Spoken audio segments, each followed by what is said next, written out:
temen gue ada yang ngajakin kerja sama kayak gitu. Mau nyuplai ke bank-bank kayak Bank Indonesia atau apa. Cuma orangnya lupa mungkin. Gua. Banyak lah ya yang dipelajari buat mulai bisnis dari usia muda. Banyak sih, yang penting kita banyak-banyak evaluasi. Benar. Dan bersyukur.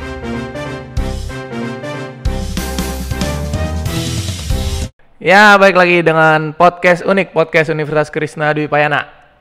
Hari ini sendirian aja gua, berdua sih sebenarnya sama Nopal. Nih tumben nih, baru nih.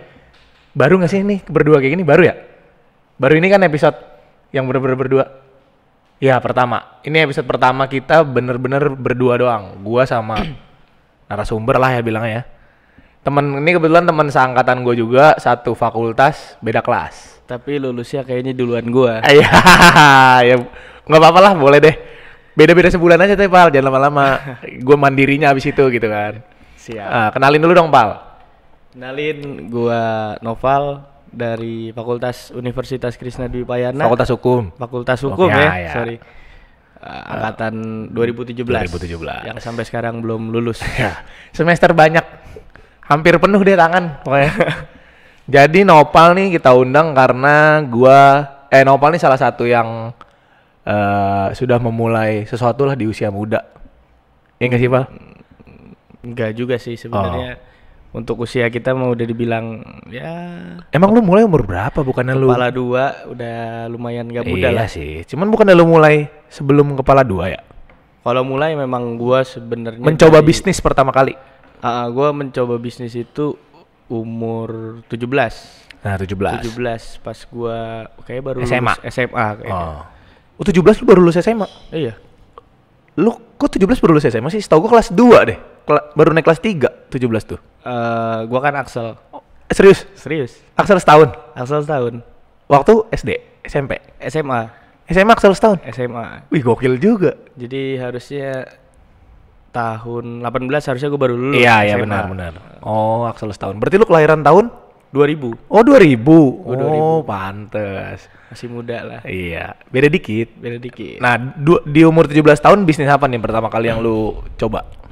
Gua awalnya sih coba itu bisnis karena waktu 2017 itu masih booming kayak abnormal, kafe-kafe resto gitu. Dan gua akhirnya mencoba buka kafe dan resto gitu. Di daerah Bekasi Timur.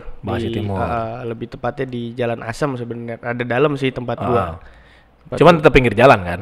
Tetap pinggir jalan. Cuma memang posisinya waktu itu kurang strategis karena gua di agak menjorok ke dalam. Emang kurang strategis di belakang apa sih bilangnya minimarket. Di belakang minimarket gitu. Dan memang awalnya memang nggak begitu bagus lah progresnya. Prospeknya dari segi income, dari segi marketingnya juga kurang. Akhirnya ya bisa dikatakan gagal lah. Awal-awal itu gue gagal. Sampai akhirnya ya gue buka usaha-usaha yang lain lah. Padahal kalau dibilang waktu yang lu bikin kafe itu kan karena gue pernah ke situ ya. Iya. Ya waktu lu bikin itu nggak jauh beda sama abnormal, beda nama aja. Menu-menu yang ada pun nggak kalah gitu maksudnya.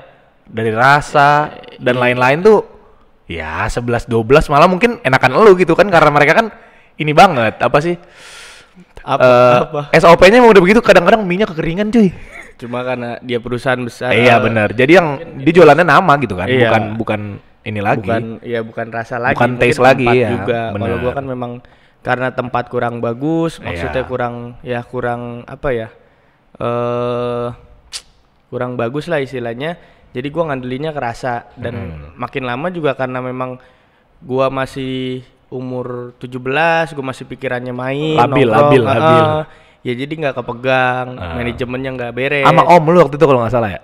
Nggak, sebenarnya gue sendiri kalau itu. Sendiri. Gue sendiri. Cuma memang ya itulah karena kebanyakan nongkrong, kebanyakan apa nggak kurus akhirnya. Terus berarti sekarang bikinnya tempat? Sekarang gue bikinnya coffee shop. Gue ganti jadi coffee shop. Coffee shop tuh mulai tahun berapa sih ramai banget? Gua 19 ya? Kalau coffee shop itu sebenarnya 19 sudah mulai 19 tuh ramai banget tuh. Pas awal-awal itu yang rame kayak filosofi kopi, anomali. Udah gitu ada filmnya, itu kayaknya bikin kayaknya kopi jor-joran nih, gokil banget. Dan memang pas gue dalemin coffee shop itu dalemin kopi sebenarnya memang nggak gampang gitu. Dari segi alat memang harganya juga lumayan semua kalau kopi itu. Akhirnya gue coba buat buka coffee shop dengan nama yang sama, cuma branding yang berbeda. Yang tadinya dari Koordinat 98, gue ganti jadi Koordinat Coffee. Terus gue minta salah satu temen gue yang udah punya basic di coffee. Iya, di coffee. Salah satu ini juga head bar juga di inian coffee. Cuma dia mau bantu gue buat buka coffee shop dan buat ngerilis lagi gitu. Akhirnya dengan evaluasi gue sebelumnya yang udah ada, gue berhasil buka coffee shop gue sekarang gitu. Dan masih bertahan. Dan dari tahun masih bertahan. Baru jalan 2 tahun. Oh, jalan 2 tahun. Lumayan lah bisa survive di tengah-tengah pandemi dan di tengah banyaknya coffee shop kan berarti oke gitu loh. Nah, gue sih pengen nanya gini. Kan sebenarnya waktu dari Koordinat waktu masih cafe dan sekarang coffee shop, tempatnya sama aja. Iya. Tapi betul. gimana caranya? Lu kok tiba-tiba di sini bisa survive, kemarin di cafe nggak bisa? Karena mungkin pertama marketnya itu kan kalau cafe dan resto itu kan semua usia ya. Iya, bisa benar. dikatakan market gua awal itu semua usia. Karena banyak banget makanan yang gua buat, banyak banget minuman yang gua buat. Jadi campur aduk, gua nggak bisa manajemen itu dan gua nggak nemu pasarnya seperti apa. Itu mungkin jadi salah satu kesalahan gua juga. Gua berpikirnya bahwasannya ini kayaknya semua usia nih, ibu-ibu, bapak-bapak, anak-anak. Dan ternyata salah. Udah gitu banyak bahan-bahan yang jadi sia-sia nggak sih? Iya betul. Jadi akhirnya kebuang gitu. Kebuang juga. Pas gua rubah konsep ke coffee shop, gua udah tahu market gua anak-anak muda. Walaupun sebenarnya banyak juga ternyata bapak-bapak atau ibu-ibu yang suka nongkrong juga sama keluarganya gitu. Cuma memang target utama gua coffee shop itu buat anak muda, karena kan anak muda kalau nggak ngopi di kafe kadang-kadang ada aja kan yang harus ngopi. Kalau nggak ngopi kayaknya tipes deh anak-anak sekarang, harus ngopi, harus keluar gitu. Harus ngopi. Terus berarti sekarang bisa lah meminimalisir pengeluaran berarti kan, karena itu aja gitu. Iya, alhamdulillah dari evaluasi awal-awal juga sebenarnya pengeluaran gue rada nggak ke manage ya. Karena mungkin gue mikirnya ini duit buat gue sendiri gitu kan. Gue nggak misain yang namanya keuntungan gue, nggak misain buat modalnya atau apa. Cuma pelan-pelan gue dikasih tahu sama orang tua gue, sama orang yang udah lebih paham lah istilahnya, bahwasannya kalau uang itu harus di manajemen dengan baik. Oh, berarti awal-awal tuh manajemen keuangan masih cacat. Masih cacat, masih kurang gitu. Cuma setelah ya 2 bulan buka lah, jalan 3 bulan buka, gue dikasih tahu sama yang udah berpengalaman gitu, yang udah punya jam terbang lebih, dikasih tahu bahwasannya ya lu harus misahin ini, keuntungan sekian, pendapatan sekian, modalnya sekian. Tapi tetap lu sendiri, nggak ada tim buat manajerial uang dan lain-lain, nggak ada? Nggak, kalau untuk sekarang nggak, karena gue masih enakan sendiri. Sebenarnya kalau masalah uang tuh sebenarnya enakan sendiri.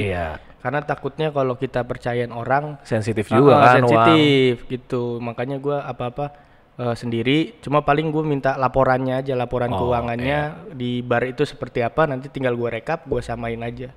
Lebih ke situ sih paling. Berarti pengalaman bisnis lu cuman dari cafe ke coffee shop aja, apa ada yang lain juga?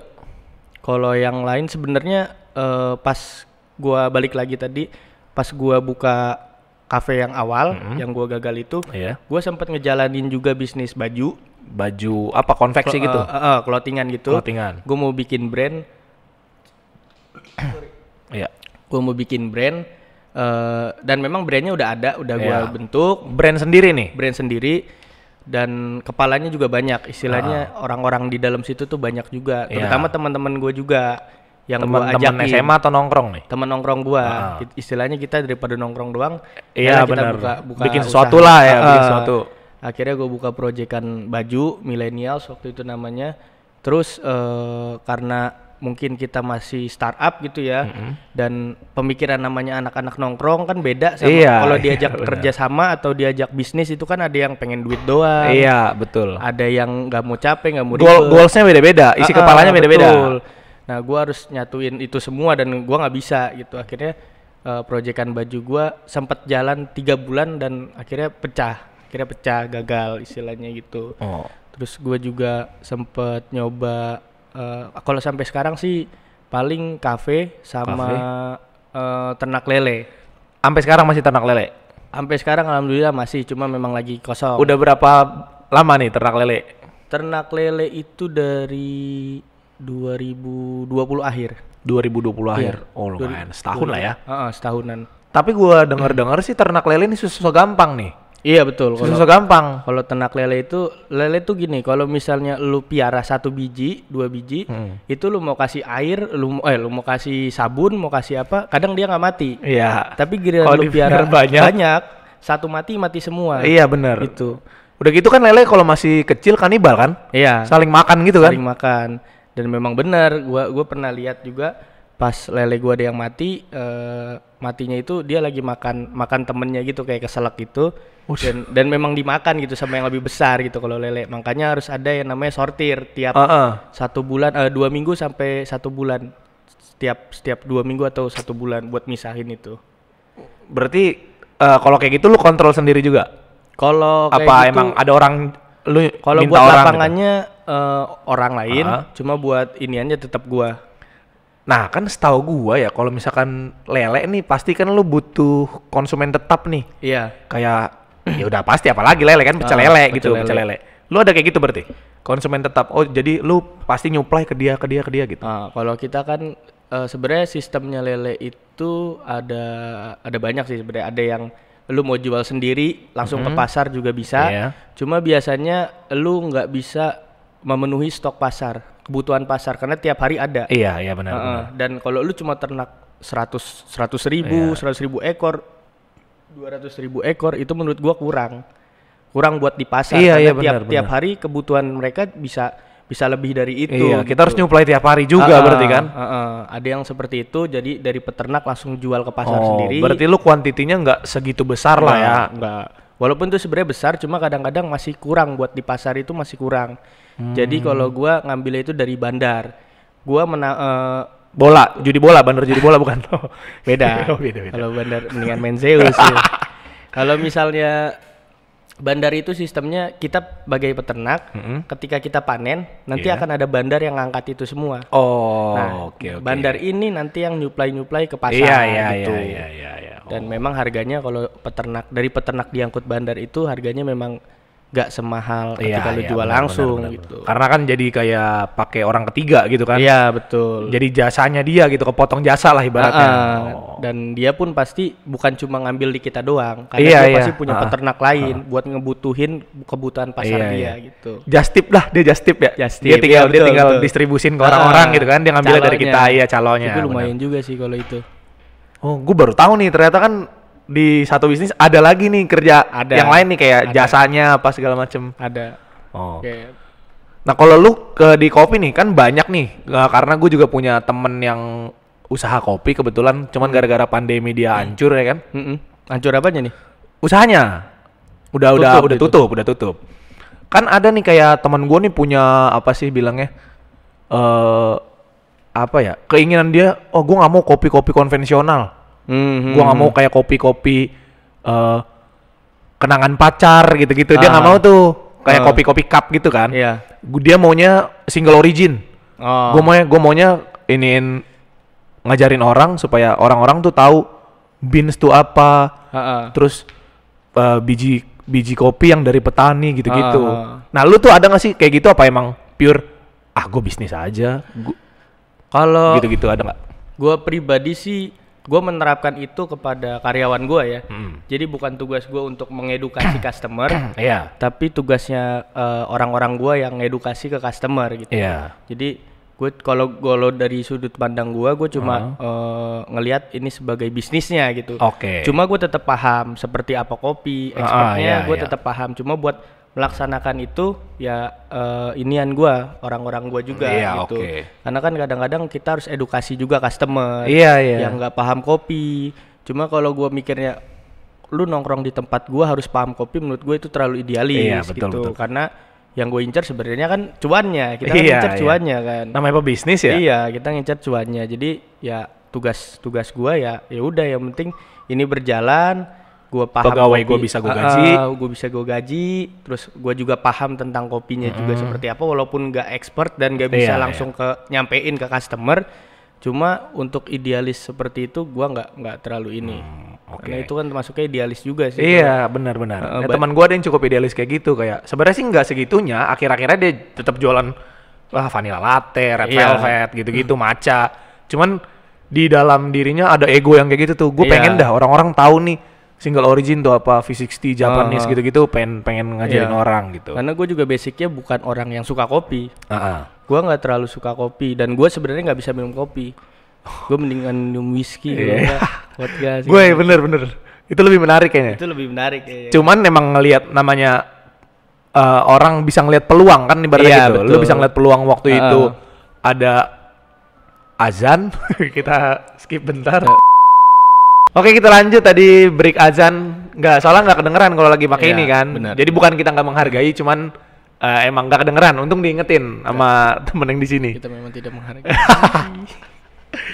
Jadi gimana sebenarnya nih kayak gini. Kan tadi lu terakhir bilang lu nggak suka kopi, cuman lu melihat peluang kalau ini bisa jadi bisnis yang lumayan nih, dan lu mempelajari dari bisnis sebelumnya, akhirnya lu bisa jalanin ini dan works bertahan sampai 2 tahun. Terus berarti kan lu sekarang ngelihat nih, lu lagi ngelihat apa deh? Momentum yang kira-kira bisnis sih bagus nih. Ini kayaknya bagus nih digarap tahun ini. Gitu. Di luar yang sekarang. Ada nggak? Ada jasa sih sebenarnya. Gue pengen jasa kayak potong rambut, barbershop atau steam mobil. Sebenarnya gue lebih nyari sekarang itu jasa karena dari segi pembagian menurut gue lebih simple. Iya benar. Terus juga cost-nya juga nggak terlalu tinggi karena kan lu nggak mungkin jarang lah jual produk gitu kan. Paling jasa itu jual ya kemampuan dari si penjualnya itu. Paling kalau lu bikin kayak barbershop atau steam mobil kan biayanya biaya maintenance paling kan. Iya betul. Maintenance alat. Dan nggak semahal F&B gitu ya. Walaupun sebenarnya F&B itu untungnya jauh lebih besar sebenarnya. Cuma jasa tetap untuk acuan gue sekarang, gue pengen buka usaha jasa sih insya Allah. Di tempat kopi lu jualan ini kan single origin kan? Jualan gue. Lu ngambil kayak biji kopi gitu dari mana Pak? Supplier. Kita ada kerjasama sama supplier. Biasanya sih kalau misalnya inian udah ada kerjasama sama supplier juga. Jadi tiap gue butuh beans apa dia nyediain, nanti tinggal dia kirim gitu. Tapi yang pasti kalau karena gue nggak terlalu suka kopi, untuk evaluasi ini cocok nih atau enggak itu headbar gua gitu. Jadi bukan lu yang nyobain gitu. Enggak. Paling kayak misalnya dia nawarin nih ada kopi ini sama ini baru ntar gua suruh coba nih lu cobain kira-kira taste-nya gimana. Apakah cocok sama customer kita. Karena customer kita kadang-kadang tuh lebih milih kopi susu yang gula aren atau caramel macchiato daripada single origin manual lah. Iya daripada manual. Itu daripada manual brew. Lebih jarang kalau di tempat gua. Cuma tetap ada gitu. Berarti tahan lama nggak sih kayak gitu-gitu tuh biji kopi kayak gitu? Selagi nggak kena udara itu aman sebenarnya. Cuma kalau misalnya sudah dibuka paling lama kalau gue itu 5 hari harus sudah habis gitu. Kalau enggak rasanya akan berubah gitu. Iya. Biasanya yang bisa ngerasain itu juga yang benar-benar expert gitu, yang benar-benar ngerti. Kalau enggak ya mungkin rasanya sama aja atau dia pikir ini kopi emang pahit padahal sebenarnya bukan pahitnya itu bukan rasa aslinya gitu. Cuman karena emang kopi basi udah masuk angin gitu istilahnya gitu. Nah kalau kayak sekarang nih, kemarin kan rame banget tuh masalah, ikutin gak sih Gozali tuh yang dia jualan NFT? Sampai sekarang kalau nggak salah dia udah dapat 13 miliar. Sekarang? Iya. Awalnya dia jual tuh cuma 0,01 Ethereum kan cuma 40 ribuan ya, gocap lah, taruh gocap. Terus tiba-tiba harganya naik kemarin gue lihat sampai 66 Ethereum. Per satu foto, NFT. Satu NFT. Wow. Sampai 224 juta dolar. Satu foto. 24 juta dolar. Dan dia punya 900 foto. Semua fotonya paling murah itu sekarang 66 Ethereum. Buset. Cuma kan proses dia kan gak gampang. Iya benar. Di tahun 2000 karena kan kalau nggak salah dia udah 5 tahun. Dari 2017 sampai 2021 mungkin kemarin akhir. Ketika 2017 dia melakukan itu, dia dikatain sama teman-temannya kayak tolol lu gak jelas. Gak jelas lu. Dan itu sebenarnya yang lu ngelihat nggak sih ada peluang bisnis di sini? Soalnya setahu gua di NFT ini banyak yang ini kayak apa ya bilang ya? Kolektor, bisa dibilang kolektor, cuman sebenarnya dia mengkoleksi ini untuk dijual lagi. Misalnya kayak gini, Gozali kan lagi naik banget nih. Iya. Waktu harganya rendah, dia beli 7 misalnya. Berarti kan dia cuma ngabisin 350.000. Iya. Ketika harganya 66 Ethereum, dijual 77-nya. Iya. Berarti dia udah dapet sekitar 1,2 miliar US dollar. Nah, lu nyampe nggak sih kayak pikiran, wah anjir nih ternyata gila nih. Tapi kan berarti kan ada riset yang jauh lebih dalam nih buat kayak gini. Tapi bisa jadi ladang bisnis ternyata. Lu kepikiran nggak sampai ke situ, Pak? Kalau gua ya, itu kan sebenarnya seperti trading juga ya. Lu mengharapkan sesuatu ketika lu beli murah dan bisa lu jual mahal. pas mahal gitu. Cuma lu juga harus paham konsep dari trading, apalagi itu supply and demand. Di mana demand itu bisa dikontrol, supply itu bisa dikontrol sama orang yang lebih kuat gitu.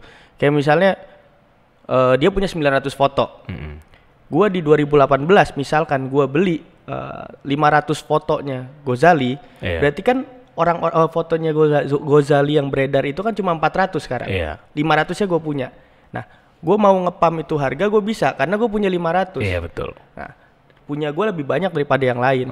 Ketika gue jual, ketika harganya naik, gue jual semuanya 500-500-nya dengan harga yang mungkin lebih murah gitu. Itu akan turun gitu. Iya sih benar. Itu resiko. Benar. Iya sih benar. Sama kayak makanya gue bilang trading itu sebenarnya lo harus paham juga. Kalau gue terus terang gue nggak bisa seperti itu. Gue juga udah sempet coba. Gue emang nggak coba NFT, cuma gue tahu konsepnya seperti itu, gitu, simpelnya gitu ya. Lo beli di murah, lo jual pas mahal. Cuma lo harus ingat juga ada orang yang bermain juga di dalam situ. Cuman sih sebenarnya sih simpelnya NFT ya lo jualan karya aja, jualan gambar, jualan apa segala macem, dan lu berhak atas gambar itu. Sebenarnya kan simpel itu.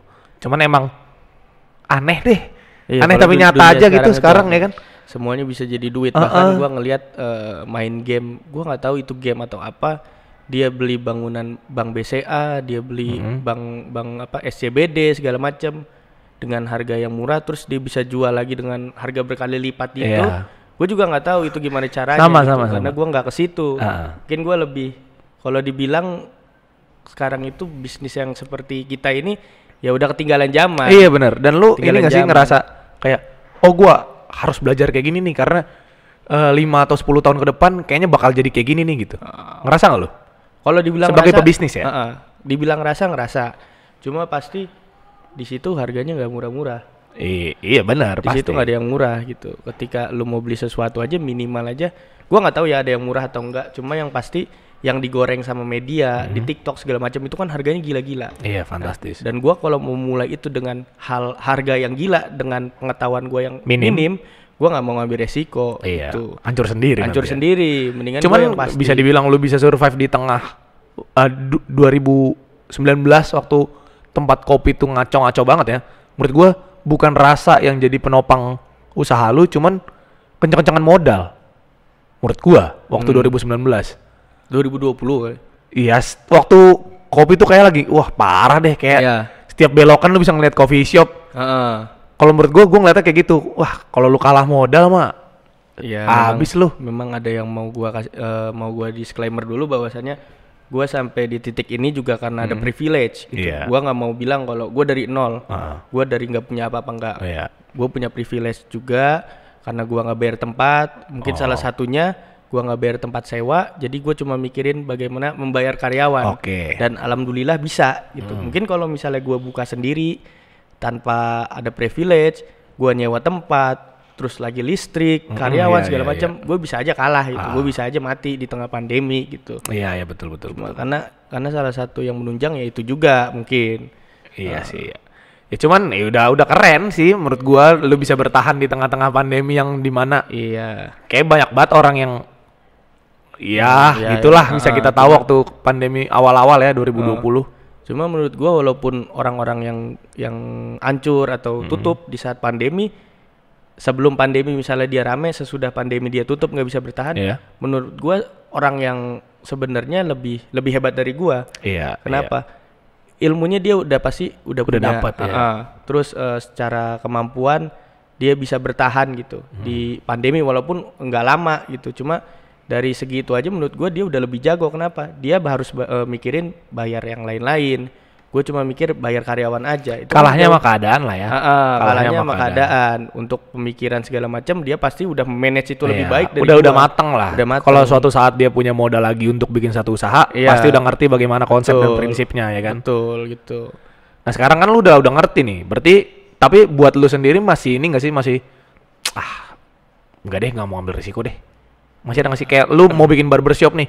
Sebenarnya kan udah ngerti gimana caranya dan pasarnya siapa. Barbershop udah pasti ya anak kuliahan lah ya. Iya betul. Sampai 30 kayaknya masih mau deh ke barbershop.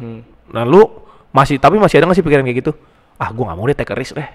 Bahaya nih.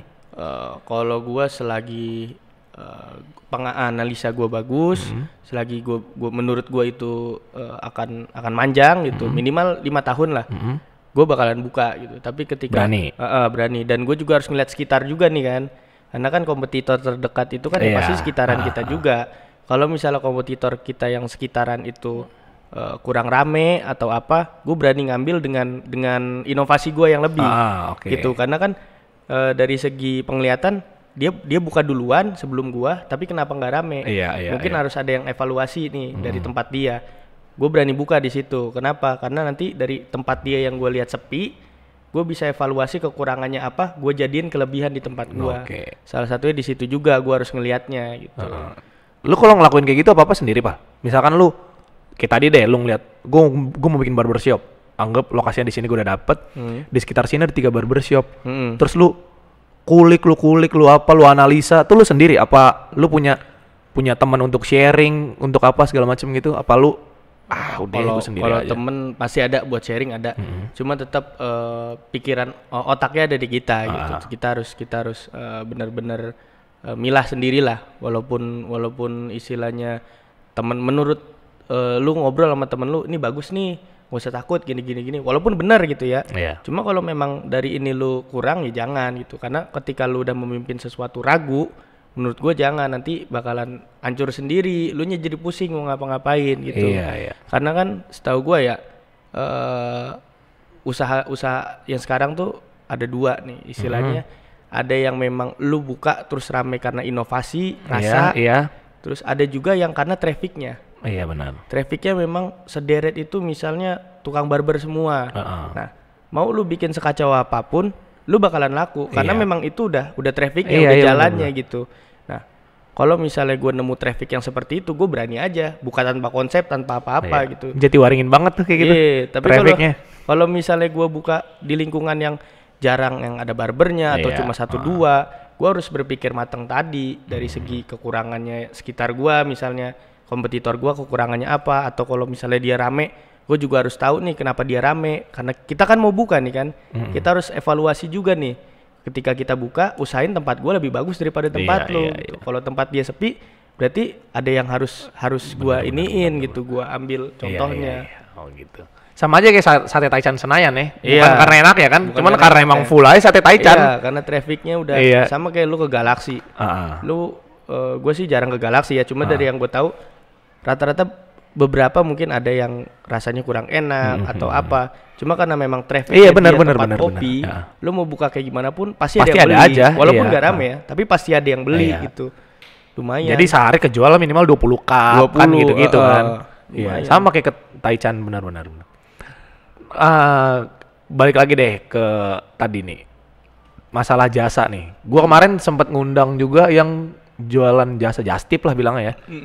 Jualan sebagai human cargo gitu. Jadi dia setiap orang kalau flight kan punya baggage 20 kilo kan. Jadi dia nganterin ke Turki, ke luar negeri, penerbangan mancanegara lah. Dia yang nganter. Jadi dia berangkat badan aja. Dia sebagai passengers, penumpang, bawa barang orang. Yang di sana emang dia mau nganterin itu doang. Dia nganterin, setelah saya nganterin balik. Tiketnya siapa yang beli? Ditanggung semua sama yang ini. Nah, lu kalau ngeliat kayak gitu tuh baru kah sebagai pebisnis atau emang gue udah tahu, cuman emang aneh aja buat gue gitu. Kalau gue ngeliat ini baru ya. Karena biasanya Justip itu yang gue tahu ya. Ketika temen lu keluar negeri, terus lu ada yang mau nitip fans nggak gitu. Jadi ketika orang keluar negeri dia ada tujuannya sendiri, cuma nanti lu nitip di akhir gitu. Kalau sebagai jadi job gitu ya, pekerjaan lu nganterin barang orang, gue baru tahu gitu istilahnya. Nah ini gue juga sama baru tahu. Gue pikir kayak kalau lu udah pernah jalanin bisnis gitu, barang, jasa, food and beverage dan lain-lain, ya lu jadi melek aja sama yang lain. Oh ternyata banyak yang aneh-aneh gitu, tapi menghasilkan cuan gitu. Banyak sebenarnya kalau kayak gitu. Cuma kalau misalnya itu lumayan sih kalau misalnya jadi kurir-kurir gitu, kargo.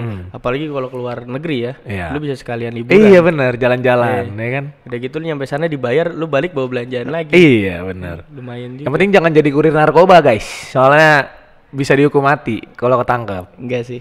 Nah ya jangan. Cepet kaya juga tapi katanya Pal nggak mau. Pengen jadi bandarnya aja. Bandar. Kalau balik lagi deh kopi deh. Kalau lu diajak kerja sama Unkris mau nggak? Misalkan Mas Nopal gitu. Anggaplah gara-gara podcast ini lu dikontak nih sama orang Unkris. Mas Nopal mau nggak supply tiap hari ke Unkris buat karyawan? Boleh. Kemarin juga gitu. Temen gua ada yang ngajakin kerja sama kayak gitu. Mau nyuplai ke bank-bank kayak Bank Indonesia atau apa. Cuma orangnya lupa. Gua. Cuma orangnya padahal gua udah hitung-hitungan kemarin tuh udah modal gue sekian, sorry. sekian nih.